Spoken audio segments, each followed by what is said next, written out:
When people talk about the cloud, this is kind of where we are now. This is what they're talking about. It's not in the sky, it's right here. You know, anytime you touch an icon on your phone, anytime you book a flight, or anytime you watch a movie at night, you're using a data center.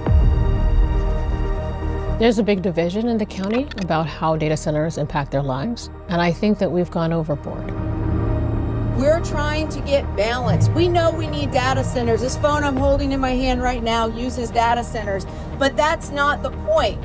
We're here in Northern Virginia because it's the red-hot center of data center development in the entire world. About 13% of data centers globally are here. A full quarter of the data centers in the US are right around us here in Northern Virginia. We're selling internet access. You know, every office in America I went into had a data center. It was called a computer closet.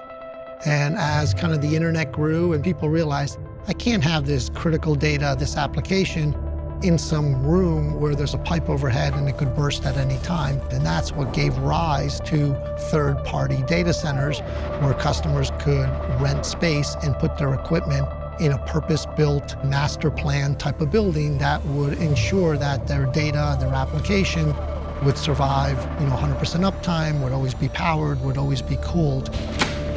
Come on in. Wow. How tall is this? This is about 20 feet up. When it's all said and done, we'll be 3 feet higher in the space. Okay. Because that's where all of our cold air is going to be coming under the floor into the servers. And that's why you need so much electricity. Correct. Also. Yeah. And how many square feet is this? This is about 20 to 21,000 square feet. Wow. So we'll have 10 data halls that are around the same. So about 20 in my apartment, 20 in my New York City apartment. Yeah. New York City, it might be a little bit smaller. Yeah. So over here is called our cold aisle containment system. This is where all the cabinets are landed and lined up. Why do you need a cold aisle? Why's it got to be cold? We have to make sure that they stay cold while the servers are all on inside of each rack. We have to make sure all the output that they're doing is staying as cold as possible so they run efficiently. How much electricity would this whole room consume? Once this room is at full capacity, it can go up to 4 megawatts of power. Okay, 4 megawatts. Help me out with that. Well, like how many homes could that power? Yep, so if we break it down, 1 megawatt could power about 3,000 to 4,000 homes. So this could power up to 12,000 homes. Wow. So what are we gonna see out here? So right now we're on the roof of this data center. You can see it's filled with what we need to cool down all of those crack units or computer room air conditioners we saw inside the data hall. Okay. So these are called ACUs, or air conditioned compressor. They're kind of noisy.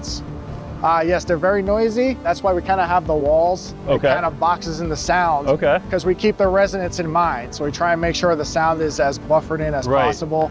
They would be louder during the summertime. I was gonna say, it's kind of cold. We should have brought our jackets. Yeah. Why are they even running right now? So they're running on what's called a free cooling mode, which means it's using the outside air instead of... Just big fans, they're big fans. Big fans. Why is it so important that you have power continually? If you didn't have power and the data center just shut down for a couple days, why is that a big deal? In data centers, we have healthcare, we have transportation, we have government. Imagine a government shutdown, how chaotic that is. Something like that happens in a data center, nobody can send an email, nobody can work. Everyone loves to have the day off, but it has such a huge...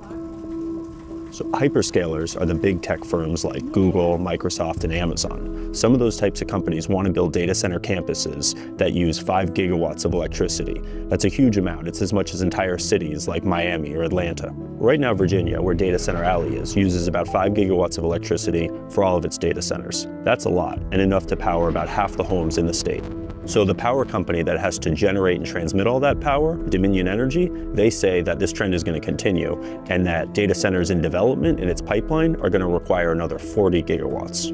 Globally, the picture is the same, just with way bigger numbers. There's 7,000 data centers built or in development across the world, with energy consumption that's expected to top 2,900 terawatt hours annually by 2034. That's almost double what the entire country of India uses each year. A terawatt, by the way, that's 1,000 gigawatts, and a gigawatt is enough to power about 750,000 homes. So the world doesn't currently have enough electricity to meet all of that demand, and that's a problem. In interviews with tech leaders, data center developers, energy companies, they say that there's years-long wait for businesses to connect to the electric grid, and it's also threatening Silicon Valley's efforts to lead the race to develop artificial intelligence. How did AI change data centers? The power requirement. as soon as the power is available, it's taken. So as soon as we can get power into a building, AI is all over it. AI has turbocharged data center demand. It really happened over the last 2 years. I like to think about it as, pre-ChatGPT and post-ChatGPT, right? Pre-ChatGPT, you had strong data center demand that was being driven by technology adoption, right? If you think about what a data center really represents, it represents the foundation for technology adoption. And all of a sudden, ChatGPT came and people saw this technology and were like, wow, this is going to change the world. And we need to figure out how to adopt it. And this particular technology has a unique characteristic, which is it can't run on CPU infrastructure, which is what the world lives on. It's the type of computers that are in your home or in your office today.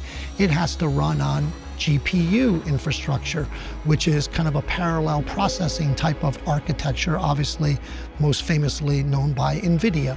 And because the power factor of these GPUs is 5x, 10x the power factor of a regular data center CPU rack, it's driven this incredible demand for data center capacity. So I do think it's going to impact sustainability goals.